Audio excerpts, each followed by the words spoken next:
We remain steadfast in our commitment in delivering local news that matters, stories that inspire, enriching the lives of Filipinos in the Philippines and across the globe. This is your GMA Regional TV. Buong puso para sa Pilipino.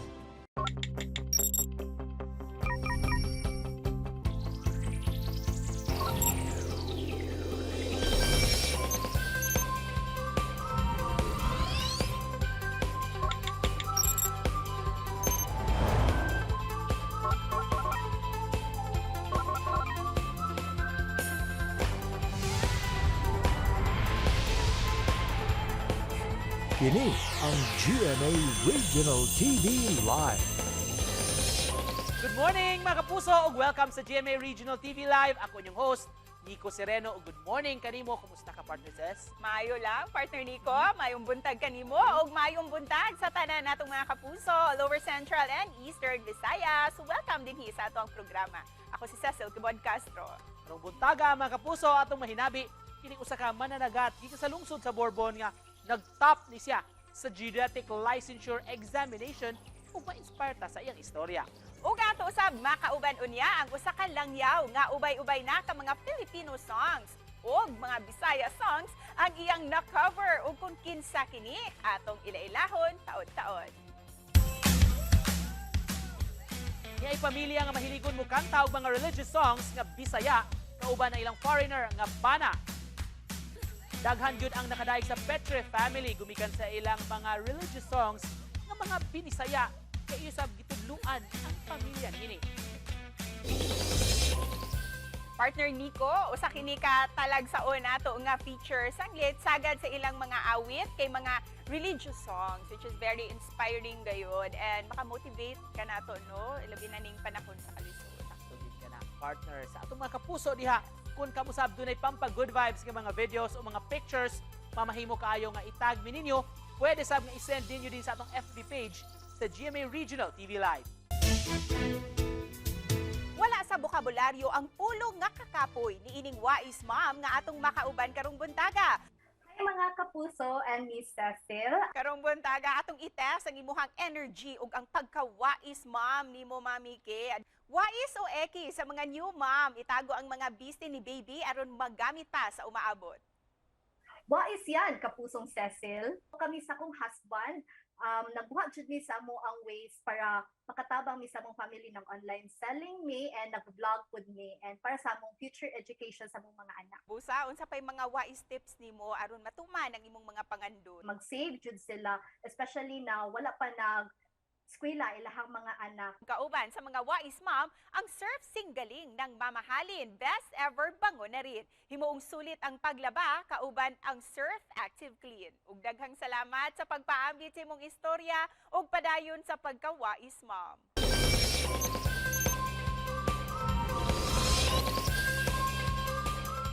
Laing garbon usab sa Subo ang nalakip sa top 10 sa 2022 Geodetic Licensure Examination. Siya si Cristory Montegrande, 31 anyos, lumad siya nga tagalungsod sa Bourbon ug ang pagpanagat ang usa sa iyang gihimong panginabuhian aron nga makalampo sa pagtungha. Para kang Cristory, dako gyud kaayo na ikatabang kaniya ang pagpanagat, labi na siyang pagtungha ug sa pang-adlaw-adlaw nga galastuhon. Gawas nga usa siya karon ka licensed geodetic engineer, usa usab siya ka licensed civil engineer ug licensed master plumber.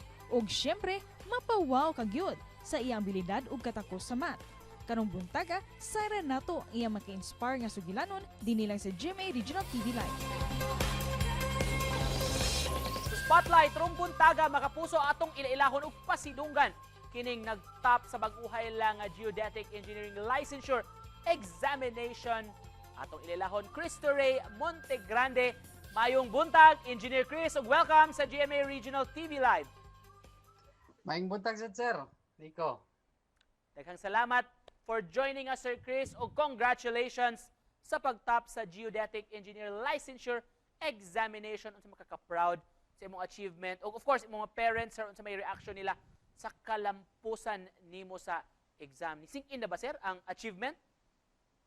Kuan sir, kanang actually pag kahibaw jud na nila nga ipasar sir, lipay na kay sila ana sir nya pag ang wife ni tawag siya pagkakita na mo sa kanang result wa lang kumutan-aw sa top notchers. So murag okay na ko ato nga ni pasar lang. So pag tawag sa kong wife niya siya nga ni top ka mo to nga pag ang kalipay sa akong ginikanan sir ma-double sir, ma-triple pa siguro sir. Wow. Pila ka months nimo sir nga gipangandaman ni ang examination o unsa may mga preparations nimo?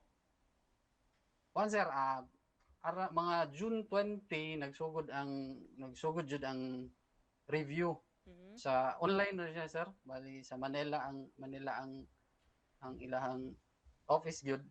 Tapos kaning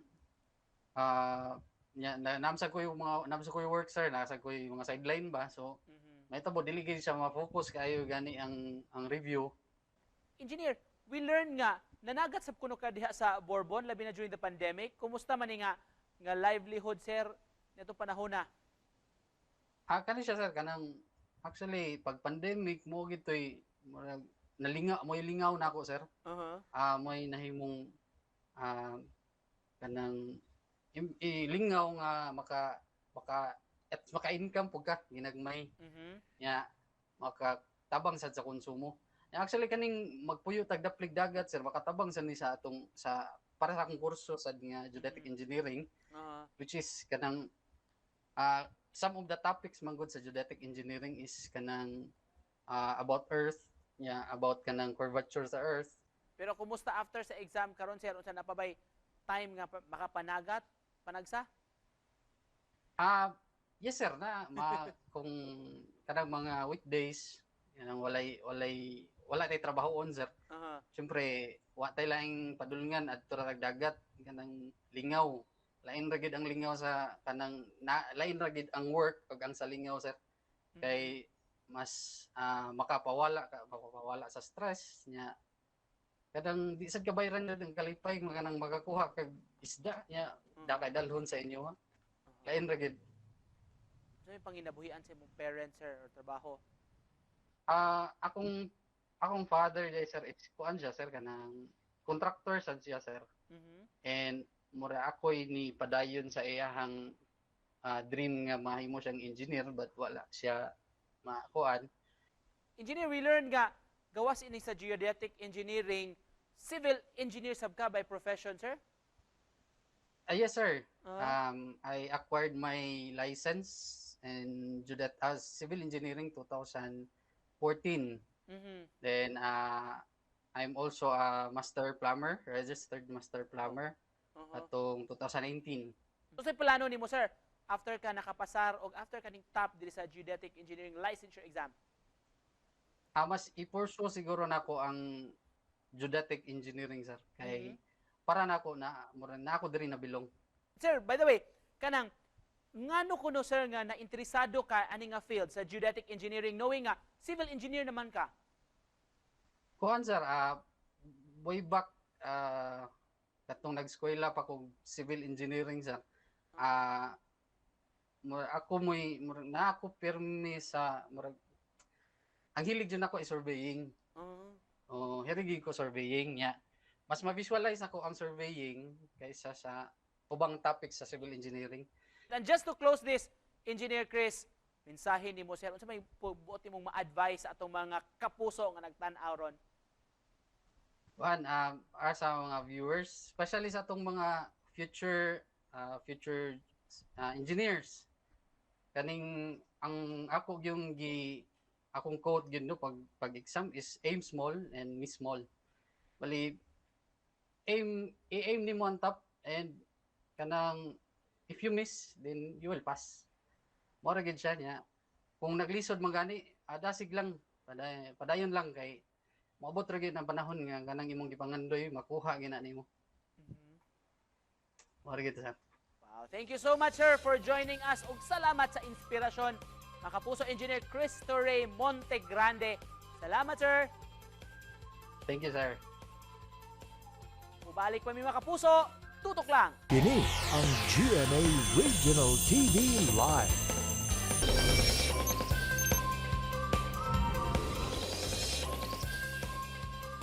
Doon pa ba kamo ni ini nga video? Ikaw ang bahanti, tugay ko nang gihandong. Ikaw ang bituon sa ngit-ngit kong baybayon. Ikaw lang. Siya si David Dimosio, kauban ng Bisayan artist nga si Jewel Villaflores. Mao kini ang usa sa mga song covers ni David nga nag-viral sa social media human nga daghang mga netizens ang nahinganga siyang katakos nga mukanta og mulitok sa atong dialekto. Gumikan sa impluwensya sa usa ka bisdak nga higaling ni David, nagsugod siya sa pagigugma di lang sa mga Bisayan songs kundi ilakip na usab ang mga OPM. Gumikan sa kayunik sa atong musika, padayon siya nga nihimo og mga Pinoy song covers pagpakita siyang pagigugma sa mga Pinoy taliwas siyang pagkalangyaw. Karong buntaga, makiduyog kita kauban kaniya dinhi lang sa GMA Regional TV Live. Karong buntaga atong makauban ang langyaw nga napamahal na sa mga Pinoy. Ilabinasan natad sa musika. Busa ilailahon ta si David Dimosio. Good morning, David, and welcome here sa GMA Regional TV Live. I'm doing great. Before we start our interview, David, can you please serenade our viewers any Cebuano song that you like? Sure, yeah, I would love to play this. I recorded this song with my friend Jewel Villaflores.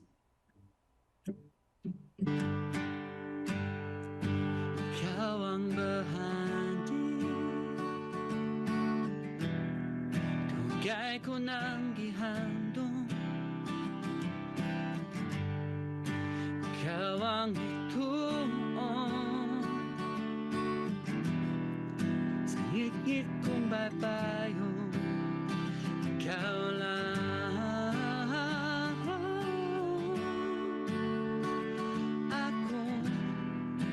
Akong higugmaon. Ikaw lang.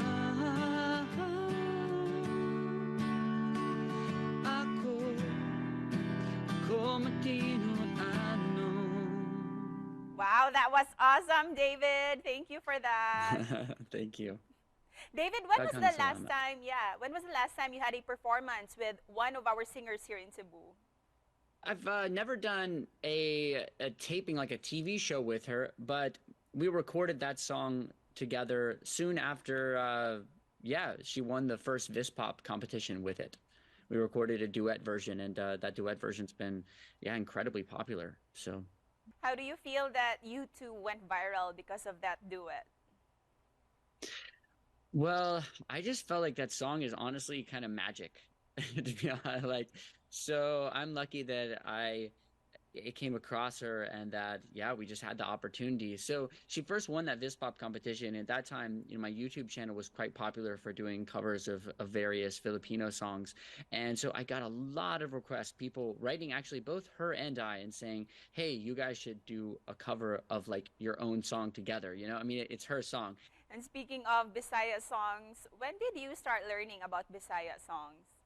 Well, my best friend in the Philippines is Bisaya. So he's from Iligan City in Mindanao. And so I went down there a few different times and hung out with him, in his hometown. And so, he was always saying oh, you should record a Bisaya song. And so what was the first one that I did? Oh, the first one is Gugmang Giatay. Yeah, it's that song with a girl named Kay Cal. She's also a singer. From Mindanao. Also, she's from Davao. And so we recorded that together, and it was pretty popular on YouTube. I think it's over 1 million views on YouTube. And I love that song, Gugmang Giatay. I don't know. Again, that's a song that just, I know it's kind of a joke song, but it actually has a lot of great emotion in it, and the melody and everything. Since when did you start having an interest with Bisaya song and Bisaya music? I've always loved music. My dad singing me to sleep is my favorite memory of myself, as a child. And I have 2 daughters, and I sing them to sleep pretty much every night with my favorite songs. And I don't know, music is just the most important part of my life other than my daughters, I would say. It's the thing that makes me feel connected to even my family, What is it about Filipino songs that you love to listen to and to cover? Well, there's a lot of things actually. So The first thing is I think that, the Philippines has a very strong musical culture. And so there is like a harmonic sense to Filipino music that is Filipino, you know? It's like I was watching this video on YouTube the other day about John Mayer, and it was talking about how John Mayer has a very like particular harmonic sense to where if other people are doing things that are John Mayer like, it's like even if it's not John Mayer, you just go, "Oh yeah, that's like a John Mayer thing." It's like very, you know what I mean? It's like it's very like noticeable. And so the Philippines has these very noticeable musical harmonic sensibilities as well. And so I think learning Filipino music has just taught me a lot about music that I wouldn't have learned just learning like American, songs, like Western kind of songs. We're very curious, how did you learn the Filipino language and the Cebuano dialect as well? Well, I mean, I first really got into this album by Rico Blanco called Your Universe. And I went to his album release party. It was like my second trip to the Philippines. I went to the album release party. And at that point, I actually didn't know anything about Filipino music. But I watched his album release party and he sang all the songs from that album. And I just was like, I love these songs. So there was like, on that album, it's like Your Universe, which is, English song, which is a great song. Yukdo, Antukin, Ayus. What are some of the other hits on that album? Those three hits are like really big hits. And so that was the first song that I ever learned in Filipino was Antukin.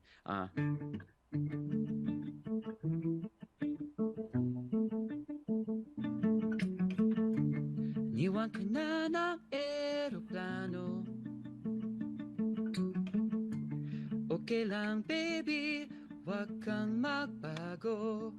Dito ka lang humimping sa aking piling antukin. Yeah, I was doing it in the wrong key, but yeah, that's it. So that was the first song that I learned, and it was very hard, very, very hard, because Filipino words, they're kind of like English words in the sense that they use all of the same letters, right? But there's so many things about them that makes them difficult for a foreigner to pronounce. Like the NG sound is very like oo nga, right? And David, what do you love about the Filipinos? The first thing would just be the like deep friendships that I have with so many Filipino artists and people, Yeah, it was just Monique Luhati. She was on The Voice of the Philippines, and she's such an incredible artist. She's not super well known, but she was like The Voice and X Factor Philippines. She's one of my closest friends, and we were just hanging out this past week. Carlo Rafnan, like I said, I saw him a couple months ago. Yeah, just like, Sam and I talk like at least once a week, Sam Mangobat and I, and we're just, I mean, even when I'm not there, I'm just really close friends with a lot of Filipino people. Yeah. Here in the U.S., the same thing. I'm friends with a lot of Filipinos that live here in the U.S., like very close friends of mine. So. And David, we've learned that you're also a juggler. Can you tell us more about this? I can juggle anything. Yeah, I'm a world champion juggler. When I was a kid, I won the world championships in juggling, so I'm very good at that. Yeah. Who taught you to juggle? I just kind of taught myself when I was a kid. Yeah. And do you also teach your daughter Cruz and Lucia to juggle and to sing Filipino songs as well? Oh, they're too young. I mean, Cruz is just about to turn 4, and Lucia is 1.5. So they're just kind of, they're a little bit too young. The other thing is, I always kind of hoped, I can really teach my kids things, like music and things like that. But so far, they learn much better from other people. And before we end this interview, what's your message to all our viewers this morning? Well, thank you so much for watching my videos.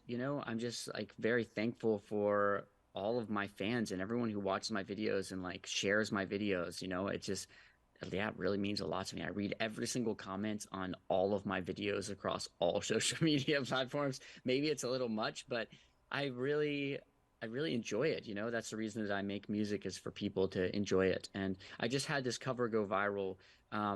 It's kind of like, it's kind of a cover and kind of not a cover, I guess. I did this version of Mapa by SB19, and you know, that's been a big hit.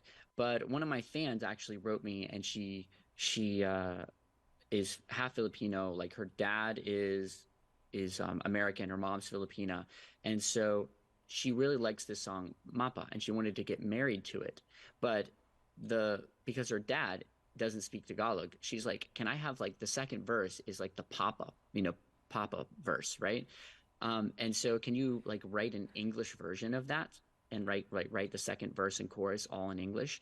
And so I did this version of that's in English, and so it's like a Taglish version of Mapa. And thank you, David. Thank you for loving Filipino and Cebuano music.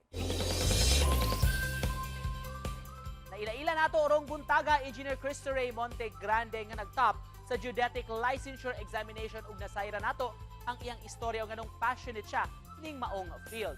Ug naila-ila sab nato mga kapuso ang langyaw nga si David Di Muzio nga sa pagkakaroon muhimo og cover sa lain-lain nga mga kanta Pilipino bisan Bisaya haniti kay siya.